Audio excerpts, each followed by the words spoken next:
Innal hamdalillah nahmaduhu wa nasta'inuhu wa nastaghfiruh wa natubu ilaih. Walhamdulillahi rabbil alamin ala fadlihi wa ihsanihi wa ala taufiqihi wa amtinanihi. Asyhadu an la ilaha illallah wahdahu la syarika lahu ilahal awwalin wal akhirin taqdiman li sya'nihi. Wa asyhadu anna Muhammadan abduhu wa rasuluh. Wa man sabbaha laka min syai'in ya rabbal alamin ala Muhammadin ibni Abdillah wa khatamin nabiyyin wa imamil muttaqin. Allahumma salli wa sallim wa barik ala nabiyyina Muhammad wa ala alihi wa ashabihi wa man tabi'ahum bi ihsanin ila yaumiddin wa sallama taslima katsira. Ya ayyuhalladzina amanu taqullaha haqqa tuqatih wa la tamutunna illa wa antum muslimun. Wa qala sallallahu alaihi wasallam ma min ayyamil amali salih fihinna ahabbu ila Allah min hadhihi al-ayyamil ashr. Usikum wa nafsi bi taqwallah faqad fazal muttaqun.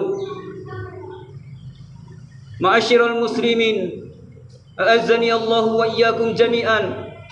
Sidang Jumat yang dimuliakan oleh Allah Subhanahu wa taala.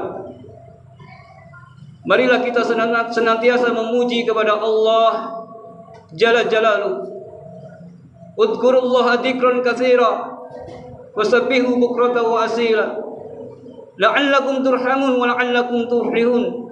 Agar kita senantiasa mendapatkan kasih sayang dari Allah dan senantiasa kita mendapatkan keberuntungan. Dan hendaklah kita senantiasa bersyukur dengan berbagai nikmat yang terus Allah hadirkan kepada kita. Salah satu nikmat terbesar adalah nikmat iman dan Islam. Wa may ya'tasim billah faqad hudiya ila siratin mustaqim. Karena barang siapa yang berpegang teguh dengan agama yang hak ini, maka Allah akan berikan petunjuk ke arah jalan yang lurus. Kita dibuatkan jalan jamaah, kemudahan untuk menuju ke dalam surga. Dan Allah Subhanahu wa taala tegaskan wala tamutunna illa wa antum muslimun. Dan janganlah sekali-kali kalian mati kecuali dalam keadaan muslim. Ini harga mati tidak bisa ditawar-tawar lagi. Apalagi di akhir zaman ini. Nabi SAW telah mewanti-wanti kepada umatnya. Disampaikan kepada para sahabat, sampailah kepada kita. Beliau berkata, la yati alaikum zamanun illa alladhi ba'dahu syarru minhu. Tidaklah datang suatu tahun yang mana tahun sesudahnya akan jauh lebih buruk daripada tahun sebelumnya. Ini artinya jemaah kaum muslimin, fitnah, ujian, cobaan yang akan kita hadapi semakin besar, semakin berat jemaah. Apalagi di era digital ini, teknologi yang semakin canggih, semakin modern, yang senantiasa memanjakan diri kita. Salah satu teknologi yang menjadikan ujian bagi diri kita adalah handphone jemaah. Handphone memiliki sisi manfaat, juga memiliki mafsadat, kerusakan yang bisa menimbulkan bahaya. Kalau kita melihat dari sisi manfaatnya jemaah kaum muslimin, bisa untuk komunikasi baik lokal ataupun interlokal, bisa untuk daring sekolah, untuk meeting pekerjaan. Kita dimudahkan untuk mengumpulkan pundi-pundi pahala dengan cara mengupload video dakwah dari media-media sosial atau bikin status kajian. Qadarullah wa masyafa'al jemaah. Qadarullah. Ternyata mafsadat, kerusakan dan bahaya yang ditimbulkan dari handphone itu lebih besar daripada manfaatnya. Kita lihat sebagian orang tua kita yang mempercayakan pada anak-anak kita yang masih usia belia mereka dibelikan handphone. Jika dikatakan Bu, bocah cilik wis dicekli HP. Lah daripada reang, dijaluk ya nangis. Subhanallah. Sebagian dari kita sudah ketergantungan dengan handphone, bahkan ketika buang hajat pun handphone itu dibawa. Generasi-generasi penerus itu rusak dengan handphone. Dia bermain game online jemaah. Berjam-jam dia bermain game. Yang padahal sholat aja membutuhkan 30 menit lah maksimal. Dalam satu hari, dalam 5 waktu. Katakan 10 jam dalam satu hari dia habiskan untuk game. 1 bulan 300 jam yang dia sia-siakan. Ma'asyiral muslimin, sidang Jumat yang dimuliakan oleh Allah Subhanahu wa taala. Dan mafsadat yang lain jamaah. Kerusakan-kerusakan yang terjadi. Berita-berita yang menjadi topik utama, berita kriminal, pembunuhan, pembegalan. Salah satu faktor penyebabnya adalah situs-situs judi online yang ada di handphone jemaah. Yang awalnya coba-coba, pasang 5.000, dia 500.000, untung gede. Akhirnya ketagihan, lalu kecanduan, kalah terus, harta bendanya dijual. Ketika harta bendanya dijual, dia berani berbuat kriminal. Yang penting bisa main judi online.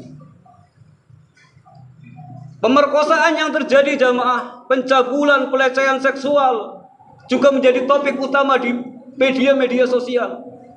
Tempat-tempat yang dianggap nyaman oleh orang tua bisa mencetak generasi-generasi rabani menjadi anak yang soleh-solehah. Ternyata juga terjadi pencabulan.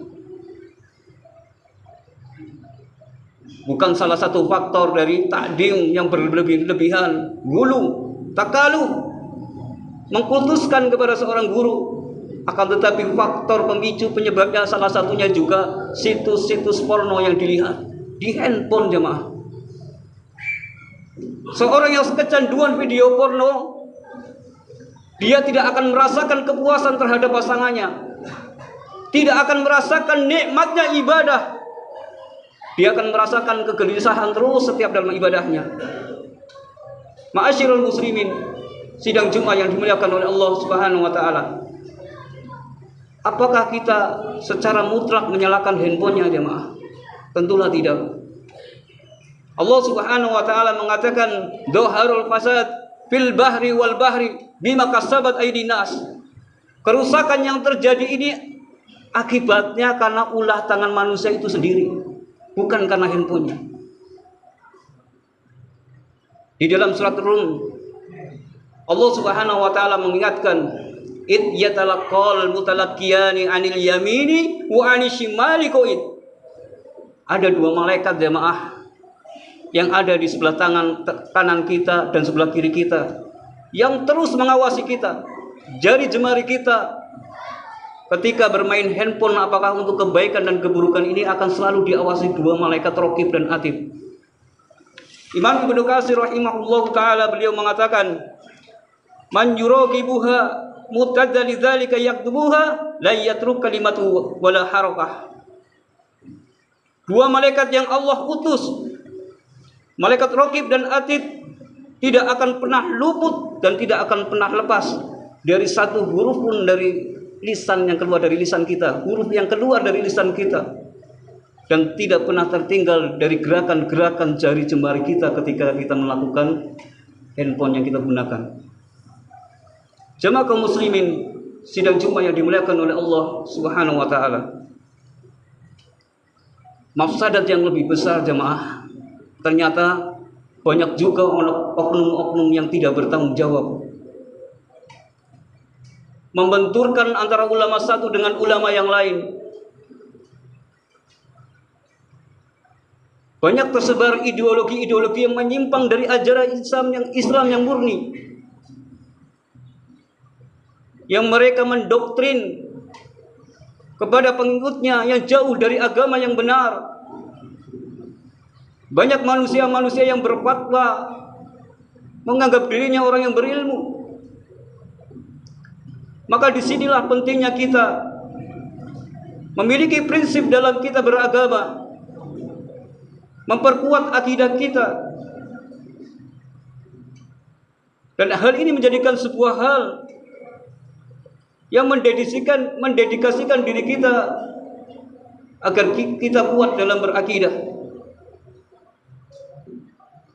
Nabi SAW mengatakan dalam hadis riwayat Ahmad, akan datang kepada manusia tahun demi tahun akan terjadi penipuan. Yang jujur dianggap bohong, yang bohong dianggap jujur. Lalu muncullah ruwai bid'ah. Lalu dikatakan sahabat, "Wa ma ruwai bid'ah ya Rasulullah?" Rasulullah mengatakan, "Asyafi'u yatakallamu fi amril amah." Orang yang bodoh berbicara masalah agama di depan banyak umat. Di dalam kitab Usul As-Salasah, penulis mengatakan, "Wa ibadatul insan illam takun mabniyah 'alal ilmi fa innahu yaqa'a fi anwa'i min jihalatin." Dan berbagai ibadah yang dilakukan oleh seseorang, jika tidak berlandaskan ilmu, dia akan terjerumus kepada kejahilan. Maka pentingnya kita bertanya masalah agama kepada tempatnya. Allah Subhanahu wa taala mengatakan, "Fas'alu 'ala dzikri in kuntum la ta'lamun." Jika kalian tidak mengetahui masalah agama, maka bertanyalah kepada ahlinya.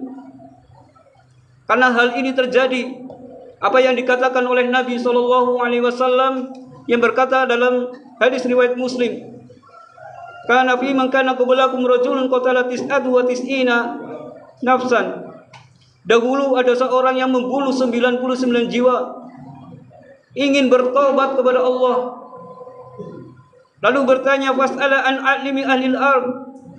Bertanya, manakah orang yang paling berilmu di atas muka bumi ini? Fadalla ala rohibun fa'atahu. Lalu ditunjukkanlah seorang rohib, orang yang ahli ibadah akan tetapi bukan orang yang berilmu. Lalu orang yang membunuh 99 jiwa ini berkata, "Innahu qatala tis'atu wa tis'ina nafsan wa hal lahu min taubatin." Saya telah membunuh 99 jiwa. Apakah tobat saya diterima?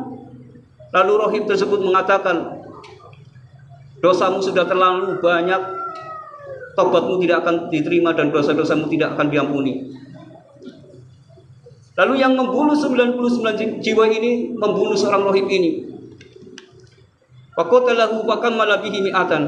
Lalu genaplah menjadi 100 jiwa yang dia bunuh. Nah, inilah malapetaka yang terjadi jamaah. Berkata masalah agama bukan pada tempatnya dan berfatwa tanpa ilmu. Aqulu qouli hadza astaghfirullah li wa lakum wa lisairil muslimin wastaghfiruhu innahu huwas samiul alim.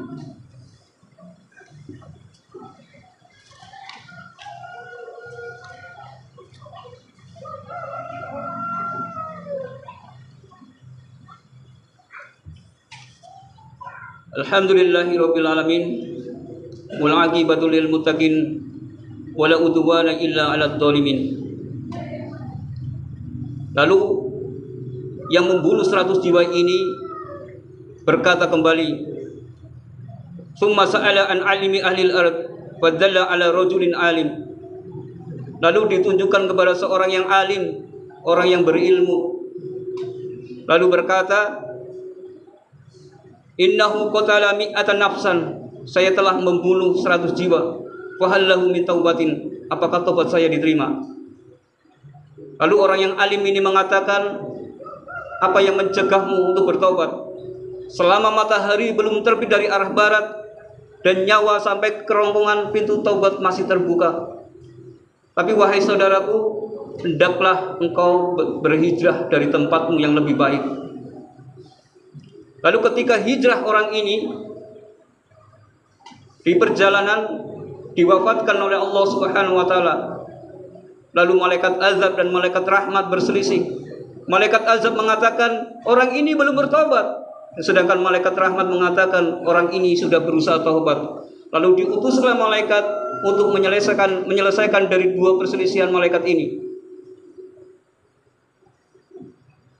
Lalu diselesaikan dengan tempat mana yang lebih dekat dengan kebaikan. Lalu Allah dekatkan orang tersebut dengan kebaikan, sehingga orang tersebut diampuni dosa-dosanya oleh Allah Subhanahu wa taala. Dan inilah jamaah kaum muslimin, ketika kita bertanya masalah agama kepada ahlinya, kepada tempatnya, sehingga akan mendapatkan manfaat dan keberkahan dari Allah Subhanahu wa taala. Lalu apa yang bisa kita ambil dari khutbah yang singkat ini jamaah kaum muslimin?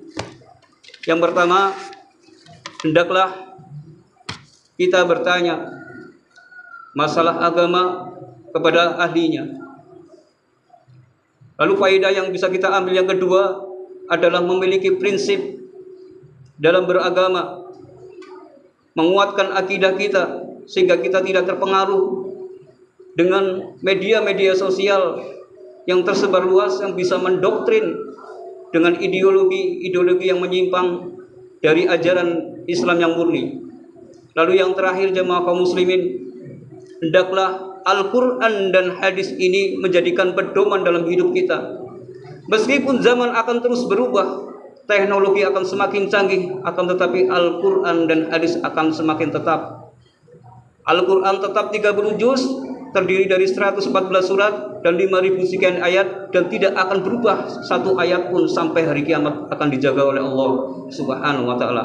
Mudah-mudahan Allah memberikan istiqomah kepada kita, menjaga keislaman kita sampai tutup akhir hayat kita. Marilah kita berdoa kepada Allah. Innallaha wa malaikatahu yusallu 'alan nabi ya ayyuhalladzina amanu sallu 'alaihi wa sallimu taslima. Allahumma shalli 'ala Muhammad wa 'ala alihi Muhammad kama shallaita 'ala Ibrahim wa 'ala alihi Ibrahim bil 'alamin innaka Hamidum Majid. Allahumma ighfir lil muslimina wal muslimat wal mu'minina wal mu'minat al ahya'i minhum wal amwat innaka sami'un qaribun mujibud da'wat wa qadiyal hajat. Rabbana la tuzigh qulubana ba'da idh hadaitana min ladunka rahmah innaka antal wahhab. Rabbana hab lana min azwajina wa dhurriyyatina qurrata a'yun waj'alna lil muttaqina imama. Rabbana atina fid dunya hasanah wa fil akhirati hasanah wa qina adzabannar. Subhana rabbika rabbil izzati amma yasifun wassalamun 'alal mursalin walhamdulillahi rabbil alamin. Akhiru da'wana wa la dzikrullahi akbar wa aqimus shalah.